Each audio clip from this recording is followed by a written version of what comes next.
Председателот на ФФМ Масар Омерагич подготвен одговори на сите ваши прашања, поврзани и во однос на туку-што завршеното собрание, но и за било која тема која што е во ваш интерес. Можеме со прашања. Добар ден на сите. Еве собранието заврши, сега нормално и професионално е после вакво држано собрание да имаме пресконференција на која што може би имате поставите некои прашања. Така да ве молам поставете се што мислите дека треба да се праша. Без задршка и без резерва. Дали испразнетата сметка на ФФМ пред вашето доаѓање беше најголемиот проблем со кој што се соочите? Не. Сите проблеми, имаше многу проблеми, организацијски, внатре во федерацијата, нарушени односи, небитно мислам, не беше тоа како што би требало да личи една федерација. Имаше ли нешто добро? Сега секогаш има нешто добро, нормално, не можеме да критикуваме се, имаше и позитивни и добри работи, но во суштина не сакам да се навраќам на тоа што било. Што било поминало. Бранко Казаковски. Председателот тоа што го зборувавте на говорницата, највеќе остави впечаток дека еден месец пред преземањето на вашата функција дека недостига, односно биле потрошени 5 милиони евра од ФФМ. Имате ли информации на што се потрошени тие пари и како одеднаш толку многу пари се трошат? Од оперативни трошоци до аванси контра спротивно на одлуки на управен одбор и како да ви кажам, потрошени се 5 милиона, плаќано е се и се што, меѓу кои има инфраструктурни плаќања, за волја на вистината, ама има и авансни плаќања за кои што нема основа, ниту законска, ниту пак одлука на управен одбор или на нешто, за кои што средства ние сме тешко да ги повратиме назад и зашто започнавме судски постапки да ни се вратат средствата назад. Милче Другутов. Председателя е мола само за една потврда дали овие пари се потрошени ноември и декември, така слушам. Тој период. Тоа ми е потврда. Тој период. Второто Крај на октомври, ноември цел, така. Да се потврдиме. А не, уствари декември беше собранието, така? Да, тачно е констатацијата. Ноември, декември. И имаме едно прашање до вас. Во вашето излагање, барем јас слушнав две фрапантни бројки. Прво барам потврда од ваша страна дали се точни и второ да одговорите на прашањето во однос на регистрацијата и пререгистрацијата на фудбалери. Во јануари 2025 година биле регистрирани 44.996 фудбалери. Во јануари 2026 година со новата пререгистрација се регистрирани 14.209 фудбалери. Дали бројките се точни? Апсолутно, најточно. Тоа излегува дека 30.000 нешто, да не одиме со прецизни бројки, имаме помалку фудбалери кои биле фиктивни. Па тоа е тоа што ви го кажав. Мислам, извинете, рака малку, не ми е баш прецизно прашањето, ти доста ми е ова симптоматично, да не речем многу емотивно приваѓам, ова е фиктивно работење до крај. Не збориме за 1000 фудбалери, збориме за 30.000 помалку. Збориме за 300%. Ако идеме така народски кажано, тоа е 3 пати помалку фудбалери од вкупната бројка. Тоа укажува дека ние сме имали имагинарни податоци, фиктивни клубови, фиктивни фудбалери, фиктивни надпревари, фиктивни голови, фиктивни судии и многу што во Фудбалската федерација било фиктивно. Значи тоа е фрапантна бројка и јас наложив и наредив во јануари да се направи реална и детална пререгистрација со она што навистина е фудбалери што се занимаваат со фудбал во сите категории.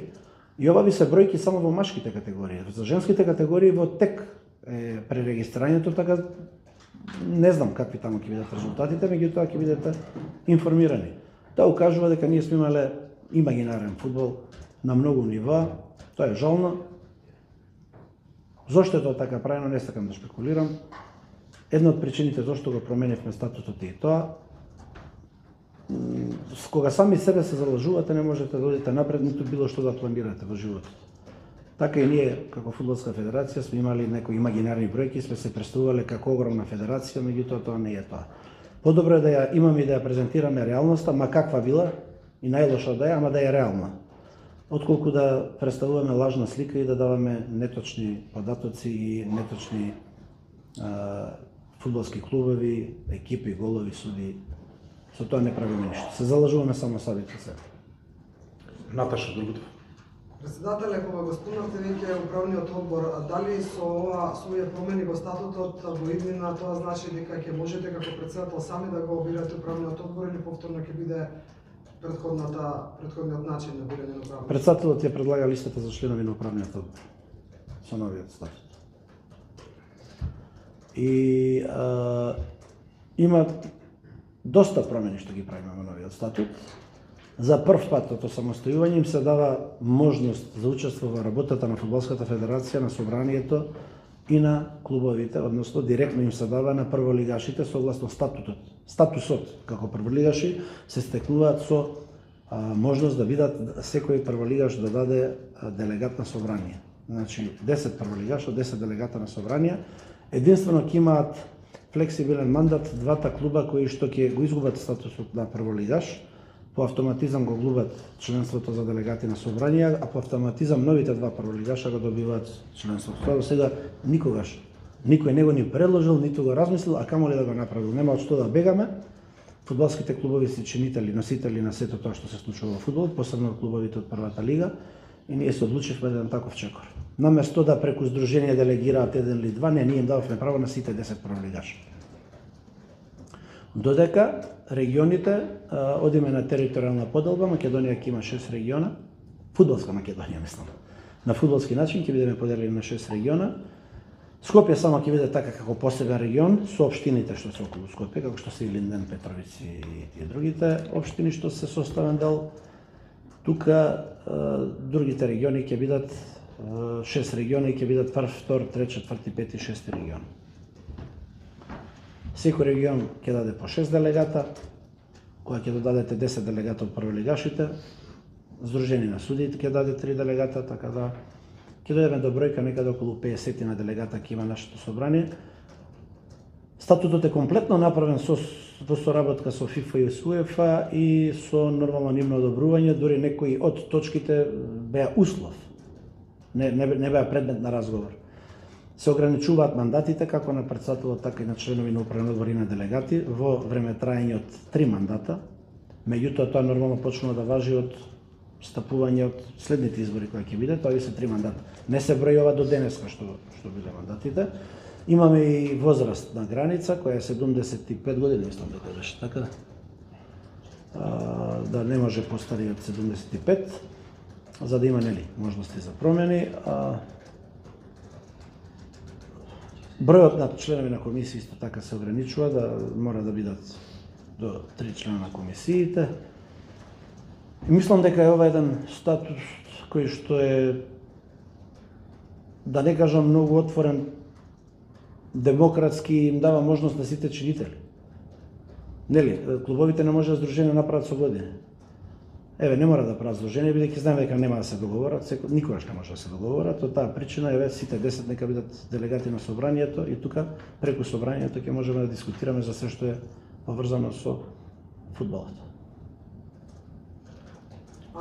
Ако дозволите, само се извинувам, само во истиот контекст, толку многу фрапантни работи слушнавме денеска на собранието и толку многу очигледно Фудбалска федерација на Македонија направила на чело со вас.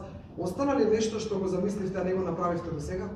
А беше планирано? Секогаш идеи се раѓаат нови, секој ден носи нова можност и нова идеја. Од она што го ветив, ако вратите година наназад од мојот говор при изборот, ја мислам дека сето тоа што го ветив, мислам дека за една година е завршено. Така. Размислуваме само дали уште еднаш да тргнеме на уште еден чекор на промена на системот на превари во втора лига, дали додеме на уште едно кратење за да второлигашите дојдат на 12. Тврдам и убеден сум дека потегот со 10 прволигаша е идеален, ќе донесе до концентрација на подобар квалитет на екипи. И искрено, ајде да се подсетим уназад 15-20 години кога сте имале вакви табели во прва и во втора лига, каде што во прва лига само една екипа веќе испадната, тоа по своја вина затоа што едноставно финансиски не сака да функционира собственикот на клубот, кој што беше до сега, сега има нов собственик кој сака да го стабилизира клубот, тој е Шкупи. Еве, од работнички па до горе до четврто место сите се во игра за испаѓање, од четврто до прво место сите се во игра дали за куп, дали за титула. Ова е мој одговор на сите оние кои што наоѓаат мани на нешто. Значи, сигурно нема да биде како и до сега за некои. А напад имало и ќе има и нормално е кога водите фудбалска федерација, нормално е да има напади врз раководството, врз судиската организација, тоа е нормално, тоа сватете. Фудбалот има превише емоција за да биде се академски направено. Меѓутоа, еве да вратиме наназад филмот, сите сте тука по 20 години во фудбал. Кога сте имале вакви табели во прва и во втора лига? Во втора лига имате 5 екипи кои се борат за прва лига. Кога било тоа?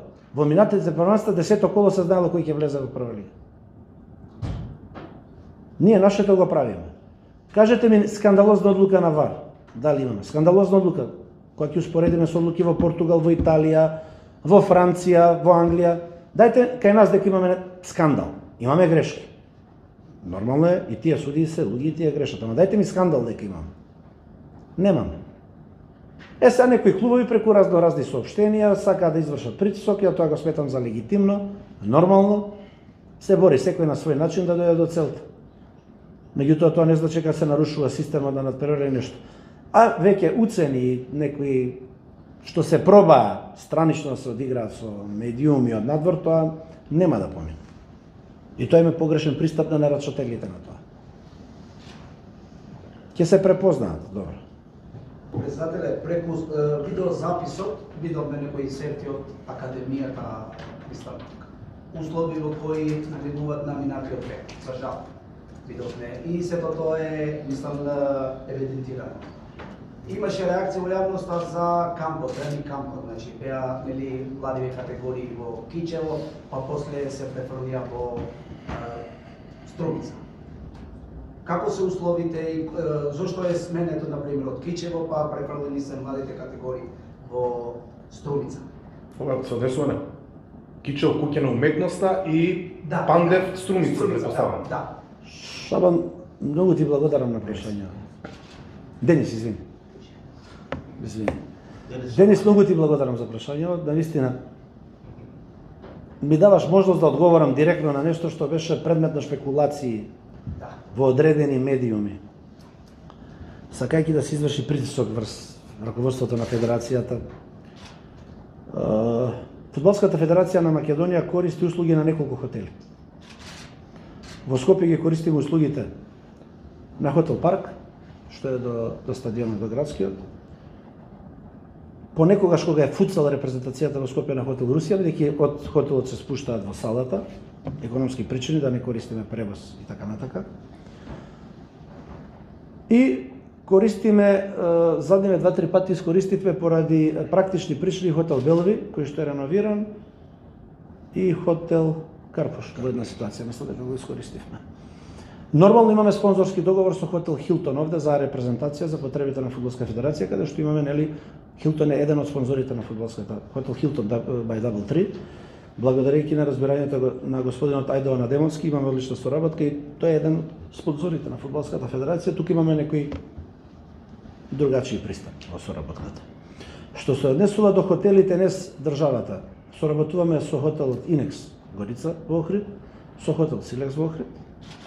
Соработуваме со во Битола, 2 хотела се Битола, навистина имаме проблем бидејќи не работи Епинол. Зависи како се потребите. Еднаш како користевме на хотелот во Неготино, до 20 година спиеше.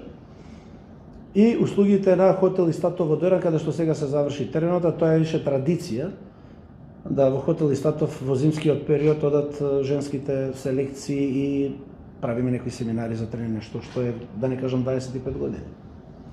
Временските прилики во јануари, февруари, таму се најдобри во тој крај. И во оваа година ги користиме услугите на Хотел Пандев, вклучувајќи го стадионот Младост, кој што е под концесија, друг собственик го има, и стадионот во Турново, каде што исто собственик е господинот Орце Тодоров од Турново. Зашто федерацијата нормално сите своји обврски си ги плаќа. Бидејќи ова те разбирам зашто го поставаш како прашање, бидејќи имаше, нели, во некои ситуации поврзано за Горан Пандев напади за некои одлуки на федерацијата, како беше кога именувавме селектори, за некои судиски одлуки, имаше некои Горан Пандев, дали ти сега тоа ќутиш поради интересот во префрлените кампови? Па сега директно ќе одговорам.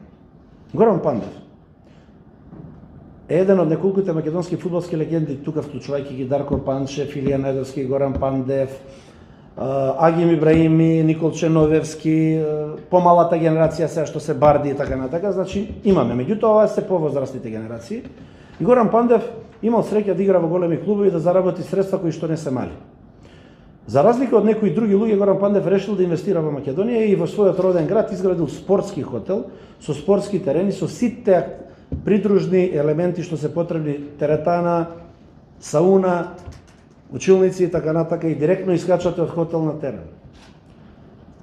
Кога ќе направите компарација со она што Фудбалската федерација го плаќаше во Кичево, во куќа на уметноста, тоа е едно мало хотелче кое што е горе во планината, кое што нема терен никаде во радиус, каде што децата, младите категории пред секој тренинг одеа со комбиња или со автобус 30 минути до Кичево, па тренира, па испотени се враќаат 30 минути горе до хотелот на уметноста, до куќата на уметноста.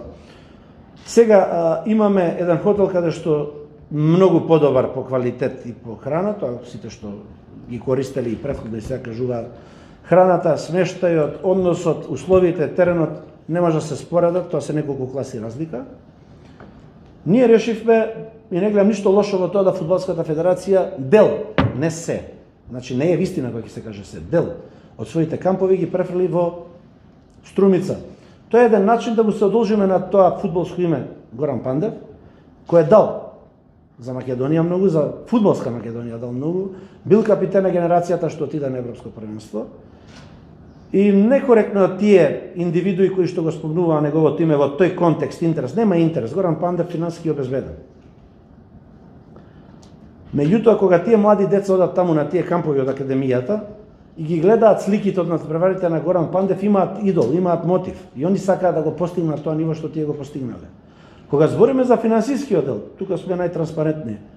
24-та, околу 400 и нешто илјади евра се потрошени во куќата на уметноста во Кичево за тие субстандардни услови, во однос на терен, одење и враќање. 25 академија, односно хотелот на Горан Пандев има повеќе од дупло помалце, не пуни 200.000 евра. А знаете колку кампови одржавме? И ајде сега вие на тие 200 тотал платени, во демарска партивредност нормално, некаде околу 10 милиона евра, мислам дека се 11, плюс имаше 2 турнира што УЕФА ги плаќа.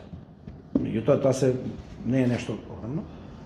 Ние говориме за огромна разлика. И ако тука пресметате колку се трошоците, за која заработка вие зборите? За какви неаргументирани напади ние говориме? Тоа е алиби. И сега нема во федерацијата ликови кои што на сметка добиле за својот мандат преку 800.000 евра, па исплатени на нивна сметка, па да може да кажува дека Фудбалската федерација било кој тука е од интерес, никој не е од интерес. Претходно биле богами многумина од интерес. Значи, не може некој да обвини некого за интерес, а преку 800.000 го се исплати на сметка по разни основи. И да не ви направам, знаете, имаше на случај од пред 5 години за фиктивни фактури, мислам дека преку 2 милиона евра имале исплатено со измислени фактури за неизвршени услуги. Сега ја гарантирам дека оваа констелација во Фудбалската федерација нема финансиски интереси бар за овие луѓе што се на водечките позиции. Така да со тоа сакам да ја затворам таа приказна, да ја знаат луѓето. И тука се завршува тоа. Не збориме за никакви. Горан Пандев го заслужил тоа, да, тоа е наша одлука и таа одлука ќе биде и понатак. Не им сметаше кога се одеше таму во планина, во куќа на уметноста, па се патуваше по пола сат, ама им смета каде што дупло помалце пари се потрошени за многу повеќе активности и за многу подобри услови. Модерен спортски центар. Камо среќа да уште некој направи таков центар и таму ќе ги упатиме. Да, и во Истатов ќе одиме и понатака. Благо Истатов е фудбалско име која што ја задужила фудбалска Македонија, не гледам никаква причина да ние во Дојран не ги правиме камповите. На крајот на криштата ние сме сите фудбалско семејство. И се трудиме да ги почитуваме сите луѓе што се од фудбала. Да не отвараме многу работи, значи академијата која беше во субстандардни услови плаќаше 40.000 евра месечно само за храна. Значи ние толку пари за цела година плативме во хотелот кај Пандев за 4 месеца колку што за цела година. Ме сваѓате? 4 месеца кошташе храната овде. Оние видеа ги видовте како изгледаше академијата за цела година кампов. Со тоа сакам таа тема да ја затворам. Секогаш за секој напад ќе одговориме со аргументи, нема кај нас да има шпекулации. Никола Гировски. Овие бројките за фиктивни фудбалери, фиктивни лиги, веројатно дека се најмногу имало економски бенефит. Дали ќе биде спроведена сериозна истрага колку пари од фудбалската федерација биле испумпувани и да бидат нели соодветно санкционирани сите тие кои што Комплексен процес е тоа, Никола. па знам, да. Како да ја кажам, не можеме на 5 фронта истовремено. Се подготвуваме за баража, сакаме да биде фокусирани за тоа. Многу работи испадна, ние пререгистрацијата, кога видов дека нешто не штима, дека во неколку општински сојузи доаѓаат анонимки за за измислени надпревари, починати лица, знаете уште оно што беше во Охрид, во записници дека ga дале голови. Тогаш наложив на службата да изврши вонредна пререгистрација. Инаку требаше тек за 4 години да биде, бидејќи минатата година е направена. И неколку дена напорно работеа дојдоа до овие бројки. Сега не стигнавме за женскиот дел од екипите, сега и таа го правиме. Да видиме и таму дали било тоа. Понатака ќе видиме дали е тоа правено ради некакво испумпување. Сега не сакам да шпекулирам, не сакам да кажам нешто што не е точно. Меѓутоа, не е нормална бројката на измислени фудбалери. Не се измислуваат за И не знам што била целта, да ви кажам искрено. Одговара ли некој за ужас? Или само да го сака? Па знаете што више, тоа одговарање, што имаме тоа ако некој одговара? Она што ние го сега вештачки фудбалери направиле, ве гледате суспендирани се фудбалски, имате исклучување од фудбалската организација. Не сакам да глумиме полиција, единствено превземавме, поднесовме пријава за авансите што се надвор од одлука на управен одбор испротивно на понудите исплатени за Охрид. Тоа таму си поднесовме ние пријава до надлежните органи. Има институции чија што е тоа работа да го работат. Ние сакаме да се фокусираме на фудбалот. Ако сега трнеме за се да сакаме да поставиме ред, меѓутоа не сакаме да покажеме дека сме злобни, бидејќи тоа некој ќе сака да го сврти во друга конотација. Знаете како, тогаш ќе биде дека е нападот на друга основа, а не дека е на фудбалски нова, некој ќе сака да глуми жртва. Па не сакаме да дозволиме никој да глуми жртва, него јас сум Аса Ромера и ќе одговарам лично, не бидејќи сум нешто друго, него како име, презиме, лично ако сгрешам, нормално дека ќе одговарам. Така да и одговорноста, доколку биде во иднина, ќе биде само од тие причини, а не ради нешто друго. Зоран Мишевски. Не знам дали прашањето на вистинска адреса, меѓутоа секако мислењето на председателот на Фудбалската федерација е веројатно легитимно. Сметате ли дека со намалувањето на лигата и изголемувањето на квалитет кој што го очекуваме, треба нашата најсилна фудбалска категорија да добие еден друг инако вид на рамка? Колку ли се неопходни експерти, луѓе кои што го разбираат фудбалот и го разбираат и судењето да бидат вклучени во процесот? Веројатно тоа е прашање и за бродкастерите и за оние кои што го прават маркетингот околу надпреварувањето, меѓутоа колку е тоа дел кој што ни недостига за производот да биде комплетен? Апсолутно ти е прашањето на место. Нас тоа ни фали, медиумско покривање на надпреварите, после надпреварите, односно анализа. Од стручен аспект, како играчки, така и судиски. Едукативен исто. Тоа е тоа, ве разбирам апсолутно. Мислам дека арена е пред крај, задното што е во мај, така. Малку се пролонгираше бидејќи ги реновираат просториите потребински каде што ќе биде студиото на арена. И арена која што ги има правата за нашата лига, знаете дека колку што знам концептот е баш тој. После секој надпревар да има судиски експерт кој што ќе прави анализа на судењето на надпреварот, судиските грешки ситуации, ќе има тренери експерти кои што ќе анализираат поставеноста, формацијата и сето тоа. Сега мислам дека ја отворивме апликацијата која што во момент стримингот иде за спорни ситуации, исто во соработка со арена. Тоа е процес.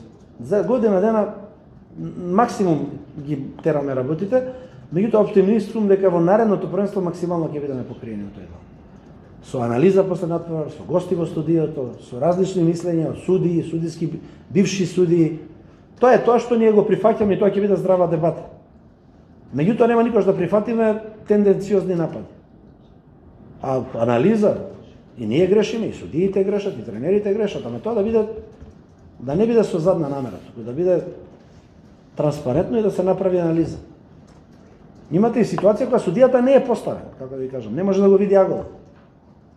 И пак ќе кажам вар, кога гледам првенствата поголеми од нас што се случува, ние сме шампиони. Кај нас нема такви работи. А и посиромашни сме со ресурси, со техник, односно они со 12 камери ги покриваат преварите. Ние ги покриваме со 6. Са тоа е Македонија, тоа не се може достите. Нас варот не кошташе со лиценци со скоро 2 милиона евра ќе дојдат. Варот е околу 1.700.000, све што сме купиле од опремат, инсталирале. После ви доаѓа Телеком, месечно околу 23-4.000 евра плаќаме за конекција за оптичките кабли што се стадионите поврзани со ВАР центарот, тоа се месечни фактури кои што ние си федерацијата ги плаќа. И имаме лиценците кон компанијата која што има ВАР опремата, ИВС, секоја година се плаќа лиценца. Варот е скапа играчка и ние тука не жалев. Сега треба време да се врати публиката, некако сите празни се трибините, па sad. Тоа е тоа, за жал што да правиме, Шкенди играше со Самсунг историска утакмица, да влезе во осмина финале, колку имаше публика? 3.500 публика. Од што 3.000 беа од Турска на Самсунг навијачи, 500 беа на Шкенди. Сега не знам, дали само сакаме Реал Мадрид да ни доаѓа и Барселона, тоа више имаме малце високо мислење за себе, тоа. Владимир Булатович. Председател, очигледен е проблемот со нелегалните надпревари последните години во македонскиот фудбалски фудбал. Очигледно е голем проблем кога од УЕФА има толку, како што го прави Фудбалската федерација, доци за разгледување. Знам дека тоа секогаш е тешок проблем кој тешко се докажува, тоа се процеси кои меѓутоа има ли оружје Фудбалската федерација некако да се справи со тие и очигледни собственици на клубови кои позадински кои доаѓаат само од интерес заради финансиски за трети лица. На некој од наредните седници на управниот одбор ќе донесеме одлука дека Фудбалската федерација ќе дава позитивно или негативно мислење при превзимање на клуб од странски инвеститор, па и од домашен. Тоа ќе биде одлука со која што ќе ги информираме сите клубови, а и надлежните институции. Го имаме тоа право. Да го заштитиме интегритетот на преварите.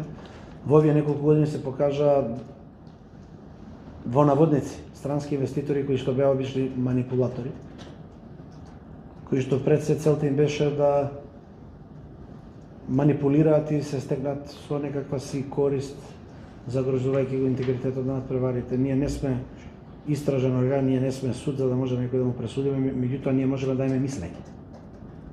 Со тоа мислење на некого ќе му сигнализираме нешто и да сите имаат малце очи пошироко отворени да го пратат процесот. Во многу странски земји, во многу федерации го има тоа, дека кога странски спонзор или друг инвеститор сака да купи клуб, интервју прави во федерацијата и федерацијата нормално ствара своје мислење по разни канали и дава позитивно или негативно мислење. Ова што сега се случи на Шкупје е катастрофа, тоа е клуб кој што освоил титули и се. Собственикот што беше мината година, кога да сакаше да го уништи клубот, свесно. Сега има нов собственик, колку што сум информиран. Ќе бараме начин да се заштитиме колку можеме, ќе се бориме во тоа. Борба против загрозувањето на интегритетот, тука нема да има компромис. Има многу начини за тоа. УЕФА има своји тела кои што ги следат тие работи. Ние јавно ви извадивме неколку дописи од УЕФА каде што се конкретни надпревари, во кои што има конкретни имиња, дури за да надпревари имаше конкретни уплати. Каде што роднина на собственикот на клубот уплаќа во живо дека трае надпревар до втора лига. Од IP адреси кои што се и така натака. И ние таму очекуваме разврски, да знаете дека нема да има таму компромис. Таму напротив ќе има одлуки. Мора некаде да се пресече за да тоа биде пример за другите дека тоа нема да биде повеќе исплатливо во Македонија да се прави. Златко Крстевски. Председател, апропо амбицијата ваша за да се врати публиката на теренот на пролигашки надпревари, а од друга страна некаков тивок револт на таа публика мала што доаѓаше до сега на надпревари. Дали размислувате да се вратат термините викендашки, бидејќи наводно една од причините што во не доаѓаат биле лоши термини надпревари во вторник, четврток, понеделник, во работно време така натаму? Златко, и лани и преклани не видов дека се термините нешто полно, исто тоа е. Значи имаше ситуации да во Скопје во еден ден имаш 4 надпревара во исти термин, во сабота или во недела.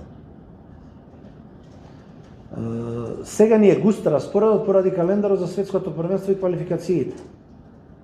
И навистина нема простор. Инаку нашата тенденција ќе биде петок, сабота, недела и тоа ќе биде секако. Ја не гледам причина ако уште во два града ставиме рефлектори, во Скопје имаме рефлектори, апсолутно немаш ти проблем да имаш во 2 дена 5 надпревари. Сега од наредното првенство ќе имаме 5 надпревари, така да викенд ќе се игра. Тоа биде сигурен дека ќе се игра викенд. Од кој што ќе има бар еден надпревар или 2 надпревари ќе бидат ноќни. И не е тоа причината.